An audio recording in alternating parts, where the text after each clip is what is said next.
close your eyes and pull like a dog. And a new Irish record for Phil Healy, 22.99.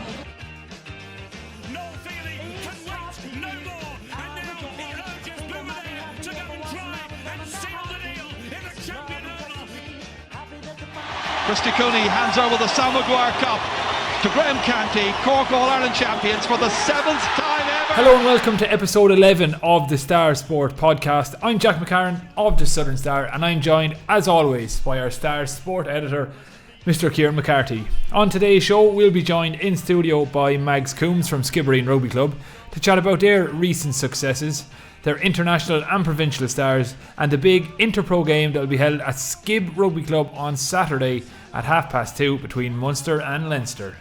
We'll also be doing our level best to rank the top 10 West Cork sports people that are currently active. This will obviously be very subjective, so complaints on a postcard, please. Now, Kieran, it's almost become a staple of this podcast that we talk about the booming West Cork rugby scene, and today's show is going to be no different. Skibbereen Rugby Club have had quite a season, both on and off the field, and that's set to continue on Saturday. Yeah, Jack, like you mentioned earlier, Skibbereen will be hosting a junior interprovincial clash on Saturday at 2:30 between Munster and Leinster, and I caught up with Mags Coombes to ask her about that, amongst many other things. We're joined in this week's Star Sport podcast by Skibbereen Rugby Club President Mags Coombes to have a chat about all things Skibbereen Rugby. These are great times for the club. Just recently they won the All-Ireland Under-18 Cup to follow on from their Pan-Munster Under-18 Cup success. The juniors had a solid season in Division 1 of the Munster Junior League. Two of the club's finest ever players, cousins Gavin Crooms and Liam Crooms, are involved at Munster and have featured in the Pro 14 this year as well as with the Munster A's. Gavin will join the Munster senior squad at the start of next season after signing his first professional contract with the province. And as well as the success of the club's teams and its players, Skibbereen Rugby Club will host a junior interprovincial series game between Munster and Leinster this Saturday at 2:30pm in the Skibb Showgrounds. That's something we'll talk more about later. But first, Mags, let's have a quick chat about what winning the All-Ireland Under-18 Cup means to the club. The background to this final with Navan and Mullingar is that it finished 10 points apiece and the cup was shared because of an IRFU directive. But still, what a fantastic accomplishment for Skibbereen Rugby Club to win an All-Ireland title. It sure is, Kieran. Thank you. It's just phenomenal. You know, Navan has a population of 30,000. You know, our players come from, we've two boys from Goleen, we've one from Shirkin, and they come from all the placeens around here. So it's kind of an incredible achievement. I think what it means to the club is that you come from Kerry, you know about champions, you know the effect that champion mentality can have on other people in the club. So, we're really hopeful that these lads are going to springboard a good period of time for us. Just for a second on this IRFU directive, Megs. This is the ruling that if the game finishes level, that the cup will be shared. I know there's rulings that exist where the first try is kind of scored, like there's different provinces use that rule. So what's your own thoughts on sharing of the cup? I have mixed feelings about it. I don't like any of those rules. Where it comes from basically is that in underage rugby you're not allowed to play extra time. It's a welfare rule. Because the game is so sapping and physically testing. So in all of the provincial series prior to this, the rule is if a game finishes level, it's most tries, first try, first score. It's a hard way to lose a game. Yeah. You know, the All-Ireland series then, the semi-final and final, the rule is that it's win, lose or draw, and in the event of a draw you share the trophy. The problem I have with it, really, it's fine once you know the rule, and we knew the rule. I think there should be two trophies there that day. Yeah. You know, it came down at the end of the day where Gary Faulkner, the Navan captain, and Jamie Driscoll, our captain, tossed a coin to decide who would take the trophy home. Yeah. That's not good enough. You know, if they have the rule, they should prepare for it, and there should be two trophies. We won the toss. we have the All-Ireland trophy in Skibbereen, and that's wonderful. But it's tough on Navan not to have it, you know. And I suppose even though like it did finish a draw, like Skibb are still All-Ireland champions, and that's a fantastic honour for the club. And like you were talking there about the positive knock-on effect, even for the minis and the younger fellas, to look up to the likes of the Jamie Driscoll, the Jamie Shannon, the Jordy O'Brien, the Mikey Veal. What a fantastic, like these are heroes now in the club to the younger fellas. Totally, and it was really nice. We Mikey Veal, who's a sub-captain, and Jamie, who's the captain, went to the minis on their closing up day there 2 Saturdays ago, and it was just electric. You know, to see the small little fellows looking up at them, and the Munster Cup is a huge cup, like who wouldn't want to win it? So they all went home believing, you know, we can get that cup back to Skibb if we train hard like them. They were small boys like us one time, of course. It's just great. Like there's been plenty of positive stories about Skibbereen rugby the last couple of months and years, to be fair. And we mentioned Gavin Crooms earlier, and you're his aunt, and I have to point out that you are Liam's mum as well. Gavin was the first player from Skibbereen Rugby Club to sign a professional contract, and that's a great achievement. How can that help, Mags? Or how does that help show, again, these younger fellas in the club, and younger girls too, to be fair, that there is a pathway here from Skibbereen and from any club in West Cork to a top provincial team like Munster? It makes it a realistic target for everyone in the club. Yes, it does. I think one of the selling points rugby always has had is that it's a global game. So a lot of people like their children to play it because they know wherever they go in the world they can play the game. Now that's happening with GA as well, which is a great thing. But from our point of view, for the lads being so successful, I think the opening up of the pathway is only good. And like, I would be a little irked at times when people would talk about West Cork and more or less say rugby has only started here in the last few years. Like, we were founded in 1951. Bandon, possibly Clon, definitely Bantry, were there in the 1880s seemingly. So there's a huge tradition of rugby in West Cork, but finally we're being looked at. Even John Hosford, who was the first Skibbereen player ever to win a Munster junior cap, he played for Munster against Leinster in 1960. He said it was virtually unheard of at that time for a rural guy to actually get to wear a Munster jersey. It's changing, you know, and in West Cork we are so lucky. You know, we're raising the bar for one another. The competition in West Cork now is ferocious, and that's a great thing. You know, there's great work being done. Any child who goes to mini or youth rugby knows that there's a realistic chance that they can go on that pathway.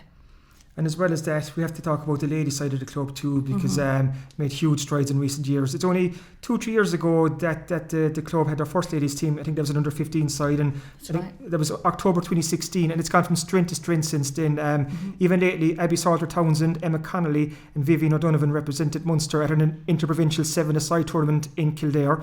Of course, Inya Breen, Inya made her debut there for the Ireland senior women's team, the Six Nations, earlier this year. She played 2 games, and she's a super talent. So fill us in, Megs, on the ladies team and the importance of having that outlet for girls locally. I think it's the biggest step we've taken for decades. There were a few people talking about it maybe 4 or 5 years ago, but we kind of felt we just didn't have the manpower in volunteers to coach, you know, extra sides. But it all happened anyway. We got absolutely great people on board to take charge of the girls' game. We had 2 other Munster, Niamh Thornton and Aoife Kavanagh played Munster 7s, and Niamh played with the Munster 15 last year. So there are 5 of them have had representative honours already. I think they've done wonders for the club. I think in this day and age you have to provide rugby for girls as well as boys. It's only fair. Enya is just proof, you know, when Enya played all her mini rugby in Carrigaline, that's where Ian and the family were based at the time, and when they came back to Skibbereen, she used to come up to the rugby club and play around, but at that stage a girl couldn't actually play youth rugby, and we didn't have a girls team, so she went to Bantry. And thankfully Bantry had rugby for girls, and look at where she is now. And we'll do the same. You know, there will be girls will come through our system and they will play for Munster and they'll play for Ireland. Like you said, the club here in Skibbereen has been around for a long time, but is this the best it's been, Megs? You know, kind of when you consider everything, kind of the success of the underage, the juniors they're holding their own in the Division 1. Gavin and Liam are doing so well. Even Dave McCarthy, to be fair, a couple of years ago, Dave was doing well as well. Super, yeah. So like, would you say that this is the best time for the club? You know, things are. It probably is, but you know, we're on the shoulders of giants, aren't we? Really, Yeah. I have enormous admiration for the men who started it up, you know, and right through the decades, like we have had some brilliant players who may not have had the same opportunities. You know, the really elite guys, they would have gone and played senior with clubs in the city perhaps. Right now, it's our job is to provide as good an opportunity for all the children in our area, boys, girls, and our men, you know. So I suppose we are on the crest of a wave. If we can transfer the under-18.5 success to our flagship team, the J1s, then, you know, we could be looking at good times. Is that the challenge to get those fellas to kind of stay junior, because they're at an age now they're going to start to go to college and life could take them off in different directions? Is that the challenge now? Huge challenge, and not just ours, it's a challenge for every rural club. You know, if you live down here, you're going to be living away from home when you go to college. Very hard to organise getting people back. But we've done it very successfully this past season, and it's probably been the most successful season our J1s have had for a few years. Like at the moment, I can remember 3 or 4 Sundays ago, one of the last games that we had played J1, 13 of the starting 15 had come through our underage system. That's really good. And we'll always pick up the footballer around here who wants to play rugby. You know, so it will be a lot of work, I think, to hold on to them, but the transition is possible. You know, there was a time when backs could always make the transition because they'd have pace to junior rugby. Harder for forwards, but we've had 3 guys now in the last few years, Ty Culnan, Daniel Duggan, who came straight out of under-18 this past year and had a phenomenal season, and Aidan Stout. So forwards can actually, they're so well coached, I suppose, having come through an underage system, that they're able to make up for maybe the little lack in physicality that they'd have. I know, fantastic. And you talked earlier, Mags, too, about, I suppose, that rugby in West Cork is on the crest of a wave. And I've actually had to write down just some of the success, and I'm just going to list them off here. Obviously, Darren Sweetenham from Dunmanways with Munster, Fineen Wycherley from Calekill with Munster, Gavin and Liam here from Skibb with Munster, John Hodnett from Rosscarbery and Josh Wycherley from Calekill. They were key players in the Ireland under-20s team that won the Six Nations this year, and they did that by winning the Grand Slam. Obviously, Inya Breen, we've mentioned earlier, as well as Orhan's Laura Sheehan, made their senior debuts for the Ireland women's team in the Six Nations. Bandon Grammar School have done very well in the Munster School Senior Cup over the last couple of years. Last season, Bandon won the Munster Junior League Division 1 title. Clonakilty have been promoted up to Division 1 for next season, and they'll join Skibb and Bandon there. So that's 3 West Cork teams in Division 1 of the Munster Junior League. Now Skibb have won the Under-18 All-Ireland Cup. Bandon won the Under-16 All-Ireland Cup a couple of weeks back. As well as that, Bandon won the Under-18 All-Ireland Cup last year. Even by that, Mags, rugby in West Cork, it's never had so much success. What you put all this down to? It just seems a phenomenal time for the whole of West Cork in terms of rugby, because that success is spread everywhere. Yeah, it's huge. It would be good to know the answer to what exactly the one thing is. But look, I've always said, you know, there are a huge number of really successful sports people coming from our neck of the woods. I think the effort we have to make is much bigger than the effort a lot of people who live, you know, near in the cities have to make. You have to get up at the crack of dawn to go to matches. You know, it's all, you have to really love it to stick at it. That reads very well, doesn't it? Those achievements from all the clubs. I think we are raising the bar for one another. It's a great thing. I suppose the emergence of mini rugby as, a big thing in all of the clubs is what is catapulting us up there with the others. That has been a huge help. Good coaching, good organisation, in that a lot of coaching courses are held, to help people get into the game. And as you said earlier, our guys that have made it and girls who have made it has to help. Everybody wants that.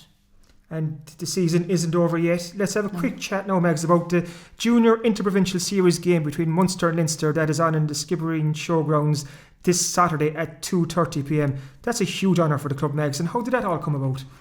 Well, how it came about is quite simple. Clubs are asked if they're interested in doing it. And we applied a few years and we didn't get it, but we got it this year. It's a huge honour. We're thrilled about it. We've been a J1 club now since 2003. We've stayed up, and it's just as big an honour as you can get for us to host it. We're looking forward to a great day. We're hugely honoured in that Ger Malone, the President of the Munster branch, is coming down. And we're hoping that it will be a great occasion for West Cork Rugby. We've invited all of those people that you've just listed.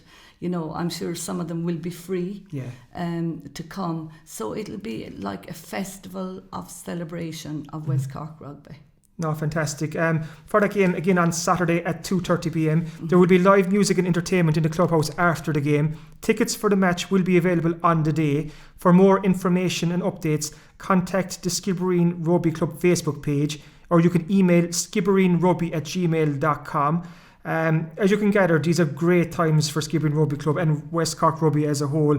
So pop along to Skibbereen Rugby Club this Saturday at 2:30pm. I'm just going to stress this again. I want as many people as possible in West Cork this weekend to pop along to watch this game, because you're going to see some of the top junior players from Munster and Leinster in action. So all I can do, Mags, is say thanks very much for coming in and wish you the very best luck for this weekend, and congratulations on a terrific season. Thanks, Kieran. Thank you for listening to the Star Sports Podcast. Don't forget to pick up this week's Southern Star, featuring our award-winning sports section that has everything a sports fan in West Cork could want.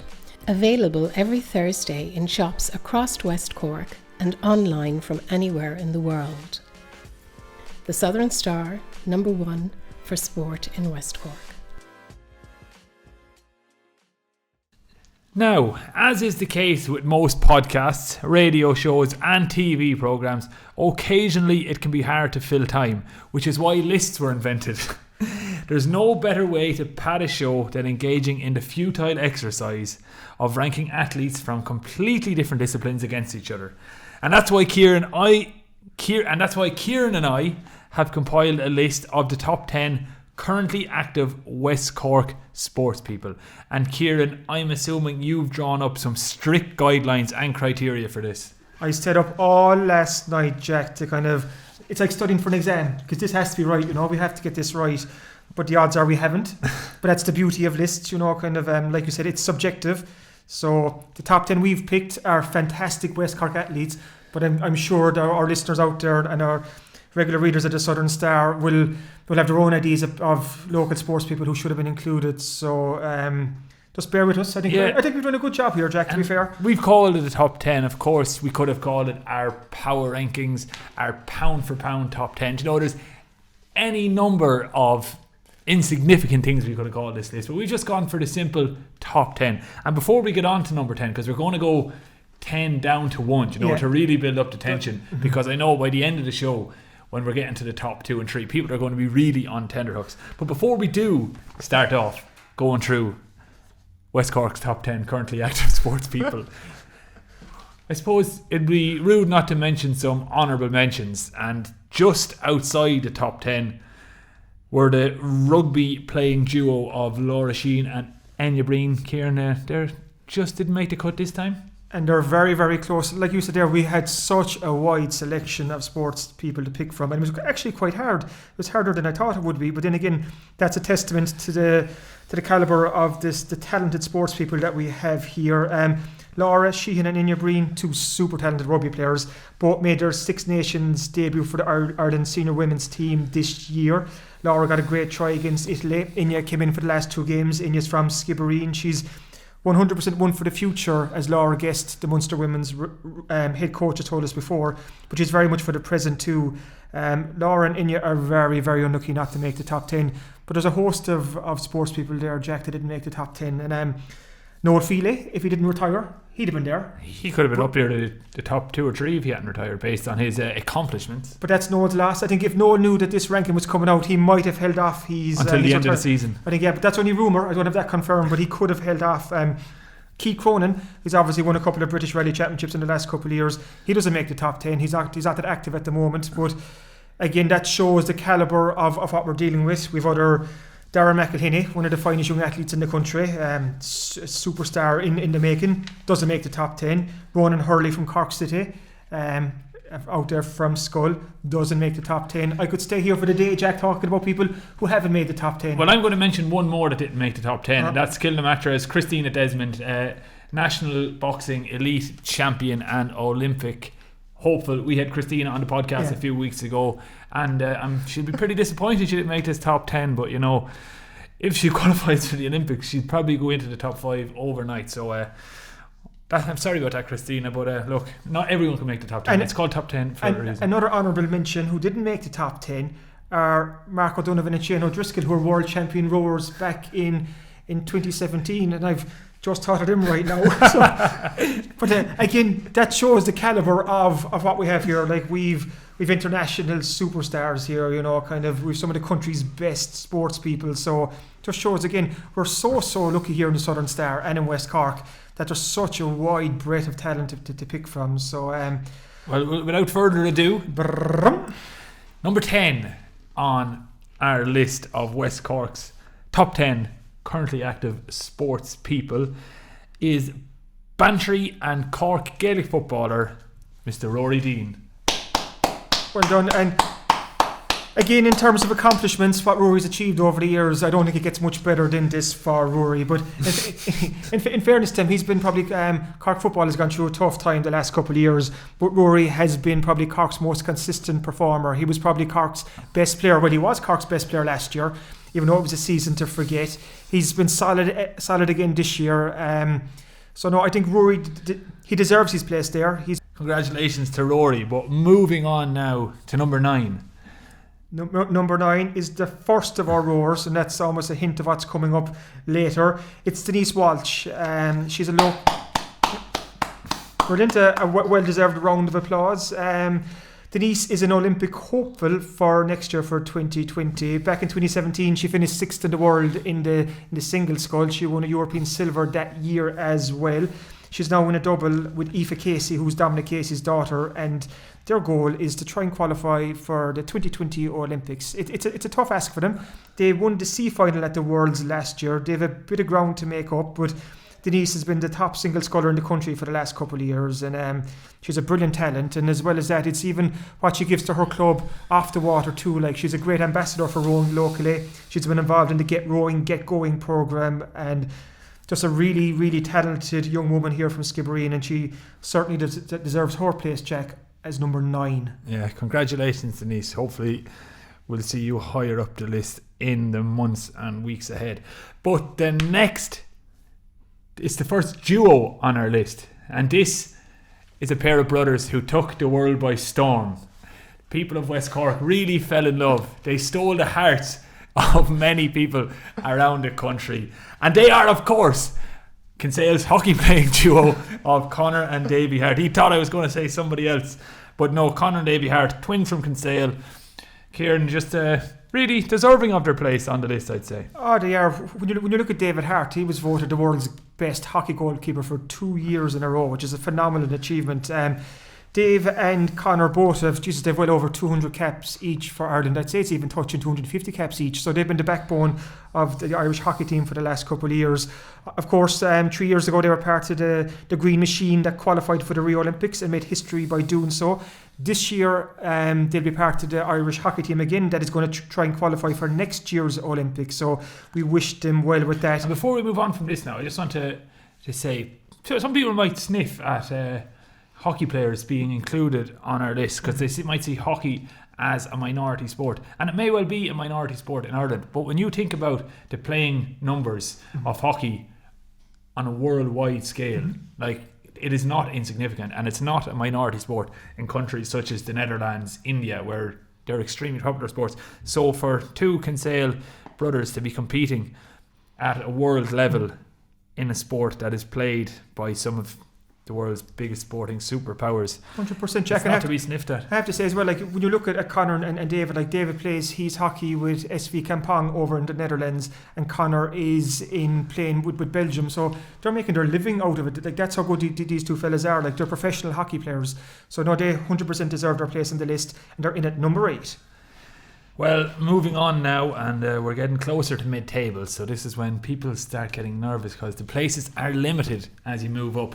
That's how lists work, for anyone who was wondering. But number 7 on our list is the one and only Miss Orla Cronin. She's won 3 All-Irelands. She was Player of the Match in 2017. And Kieran, she's certainly deserving of her place at number 7. Yeah, Orla's been a fantastic ambassador for West Cork Camogie over the last couple of years. For a long time we had Jennifer O'Leary here, who's a columnist with the Southern Star, and Jennifer was, I suppose, probably one of the best ever camogie players that Cork has produced, and we were so proud of her here. And we were always trying to figure out where the next top West Cork camogie player will come from, and Orla Cronin has stepped into the breach. Like you said, she's won multiple All-Irelands, Player of the Match in 2017. Last year was probably her best season for the Cork camogie team as they won the All-Ireland again. She's a super player. Like I said, last year Paddy Murray even singled her out because she was so much fitter last year. She put so much hard work into it, and the results followed. Like, she was fantastic. But I have to mention, Orla got in. Libby Coppinger was so close. Libby is another fantastic kind of local woman who's on the Cork Senior Camogie panel. Or Libby plays her camogie with St. Cullum's out in Cailkill. Keep working hard, Libby, and you can get on this list. Yeah, well, you have to work really hard to get on this list, especially hard to get into the next position, which is just outside the top 5. So we're getting close to that top 5, folks. Don't quit listening to this podcast just yet. But in 6th position, it's the first rugby player to make the list. Now, this was a closely fought battle because we tried to be fair and spread the love around amongst sports, so different codes, etc. So there's only one spot for a rugby player on this list, and it's gone to Dunmanway's Darren Sweetenham. Yeah, like you said there, Jack, trying to spread the love a small bit. That's what we do here, we're all about the love. Darren deserves his place here. Darren is a senior Ireland international. He got his first try there in the November internationals there. He's been involved at Munster the last couple of years. We've talked about this podcast a lot, and obviously we had Mags Coombes on there earlier about the kind of the talent of rugby here in West Cork. Fineen Wycherley is very unlucky to miss out. Fineen just turned 21 in December. Super talent again, and he's one that we'll definitely watch over the next couple of years. Obviously Gavin Crooms is another to watch out for. But we just felt what Darren has achieved over the last couple of years, Jack. He's been there and done that with Munster. He's been there. He's established himself. He came from a hurling background. He made the switch of codes. He went from hurling to rugby. He's been a huge success. And so no, he deserves it, and he's another Irish international. And again, that shows the calibre of this list. It's like you're talking Irish internationals, so. And as a trainee pilot, I have no doubts we'll see Darren Sweetenham flying up the leaderboard the next time we compile this list.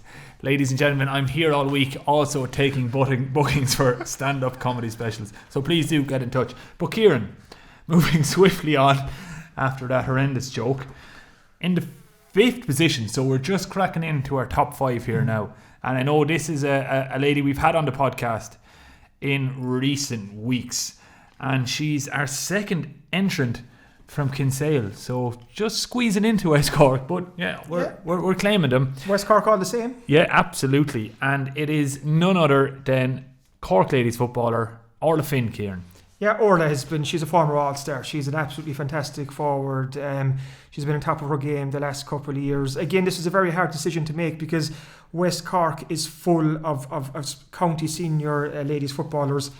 Martine O'Brien in goal. You've Melissa Duggan, an all-star. Emma Spillane, an all-star from Bantry, who was very, very close. I rate Emma Spillane really, really highly. She's only, this is her third season at senior level. She's 2 all-stars behind her, and Emma is certainly one who I feel will be on this list for years and years to come.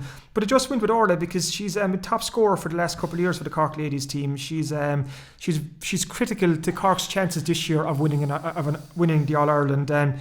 What I like about Orla's story is that she was patient for so many years when she was a sub and she was waiting for her chance, and other players could have walked away, but she didn't. She stayed there, and when the chance came, she's taken it. Like, she's a fantastic player. She's deadly from free. She's so dangerous from open play. She's so fast. She's so light-footed. She's a joy to watch. So she definitely deserves her place at number 5. Absolutely, no arguments there. And in the 4th position, now we mentioned a boxer earlier on in Christina Desmond as an honourable mention, and we also said we're trying to spread the love amongst our top 10 in terms of sporting codes. So there was really only one person we could go for when it came to our combat sports entrant, and that's none other than Lily Delacour. Oh yeah, like we're into the top 4 now, so this is the serious business. This is the business end of the list, and we're talking about the creme de la creme of West Cork sporting talent here. And Lily Delacour is a kickboxer from West Cork Kickboxing Club who has won everything there is to win over the last couple of years. She's been a world senior and junior champion. She's been a world gold medalist at junior level too, so she's won everything there is to win, and she's only 24. Just goes to show, at this year's West Cork Sports Star Awards, Lily won the first Special Achievement Award, and this award was almost created for Lily because such was her achievement in winning the world gold this year that we had to honour her in some way with these awards, and Lily was very, very deserving of that award. And like I said, she's won everything there is to win. She's a superb ambassador for her sport and for sport in general and for West Cork. And Lily is definitely one of the top sports stars, not just I feel in West Cork, but nationally as well. And I really do hope she gets plenty of recognition in the years to come.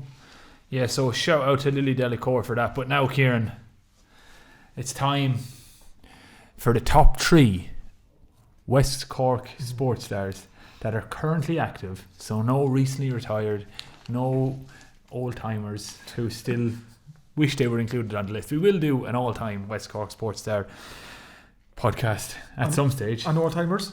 Well, kind of on legends. I don't know. Oh yes. The next time we're short of something to talk about, that is where we'll go. But before all that, it's time for the top 3.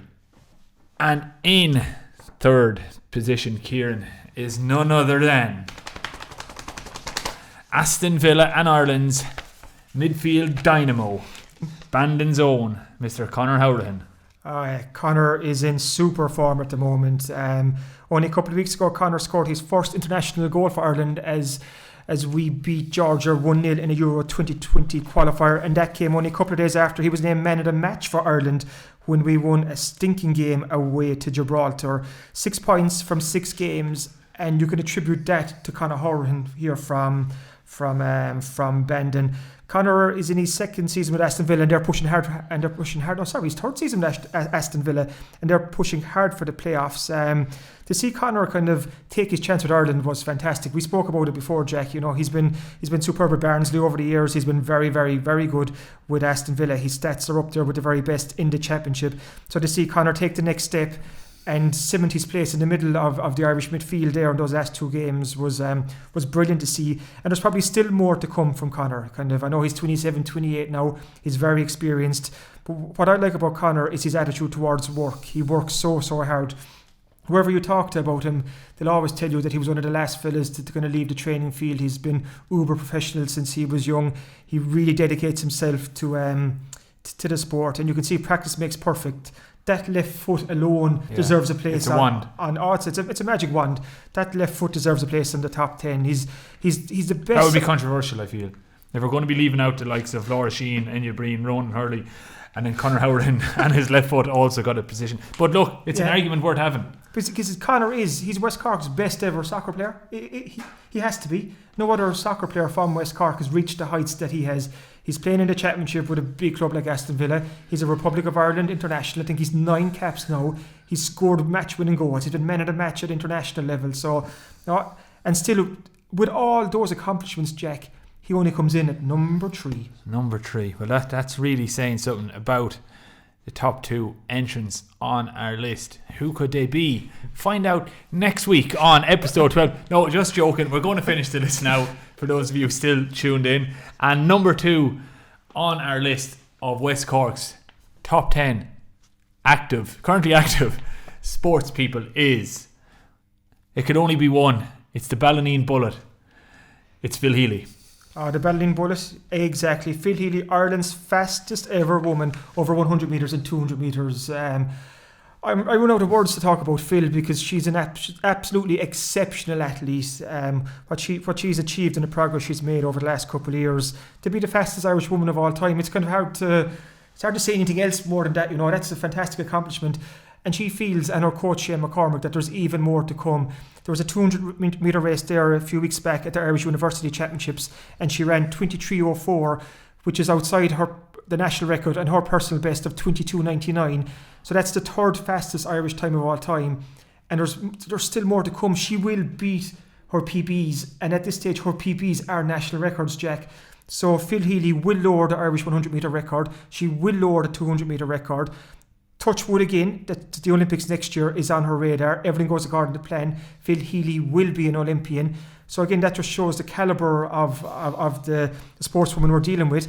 And it's important to point out too that Phil was named the Celtic Ross West Cork Sports Star of the Year earlier this year for her accomplishments last year. So when we're talking about Ireland's fastest woman and potentially Ireland's greatest ever female athlete in terms of sprinting, you know, kind of it's... Again, it just shows what we're dealing with here in West Cork. Yeah, so fair play to Phil and hard luck for not claiming top spot. But look, next year, there's always a chance. All you have to do is win an Olympic medal to get into the number 1 spot, which is exactly what our number 1 sports star or sports stars has already achieved. And look, it could be no one else really at this juncture. It is, of course, Gary and Paul O'Donovan. You just can't separate these two boys. It'd be unfair to kind of... They're such a great team. You mentioned the Olympic silver medal there. It's surreal to think that was 3 years ago. It's like one of those moments, like we always remember where we were when Pecky Bonner saved that penalty back in 1990. Well, I do anyway. I don't remember where I was because I was not born. Well, you're showing your age. Well, I'm starting to show my age. I remember exactly where I was when Pecky Bonner saved from Timofty. What I can't tell you about that though is I was born around 9 months after that game against Romania, so we'll say no more about that. But anyway, back to Gary and Paul. So Mr. and Mrs. Karen really celebrated. They surely did. But obviously Gary and Paul, what can you say about these two fellas? They're the current reigning world lightweight double champions. They won that in Bulgaria last year. They won that crown. That was Gary's first world title. It's Paul's 3rd world title. Paul previously won 2 lightweight single sculls world titles in 2016 and 2017. So what we're dealing with here, Paul is a 3-time world champion, and Gary is a world champion as well. What they've done for Irish rowing, Jack, is incredible. They've put Irish rowing on the map. It's the reason the sport is...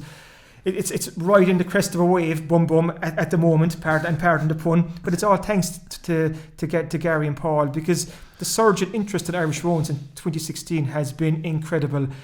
And the one thing that amazes me with these two fellas, they won Olympic silver. Fantastic. The first time Ireland had ever medalled in rowing at the Olympics. But they're not happy. They're not happy with that silver. Paul has spoken before about how he feels he lost the Olympic final. These two boys want gold. And they want gold next year in the 2020 Olympics. To get to the Olympics, it's not that straightforward. They still have to qualify, even though they're reigning world champions. They'll get their chance later in the year at the World Rowing Championships in Austria, where I think if they finish in the top 7, they'll automatically go through to next year's Olympics. But you wouldn't bet against them. They're that good. So it could be no one else except the O'Donovan brothers. They're probably the greatest West Cork sports people of all time, you could say. I know that's a bit controversial when you consider, going back over the years, the Graham Cantys of these worlds and so on. But what Gary and Paul O'Donovan have done for... The Dan O'Mahony's. But what Gary and Paul have done for Skibbereen Rowing Club, Skibbereen Town itself, but even West Cork. They've put us on the international map. Everyone knows now that Gary and Paul are from Skibbereen. They're from Lachine. You know, two incredible sportsmen, two of the best rowers in the world. So when you're the best in the world, it just shows their talent. So now they're deserving the number one. But the big question, Jack, is will they stay there? Yeah, well, I suppose that's a call to action for all of those athletes who didn't make top spot on the list. Mm-hmm. Get yourself to number one the next time we do it, and you can have no complaints. Kieran, that's kind of all we have time for this week, isn't it? 100%, Jack. Again, thanks to everyone for listening to the Star Sports podcast. We will be back at the same time next week. So if you enjoy these shows, please be sure to rate, review and subscribe on iTunes, Spotify, YouTube, Stitcher or wherever you listen to the show. Thanks very much. Thank you for listening to the Star Sports podcast. Don't forget to pick up this week's Southern Star, featuring our award-winning sports section that has everything a sports fan in West Cork could want. Available every Thursday in shops across West Cork and online from anywhere in the world. The Southern Star, #1 for sport in West Cork.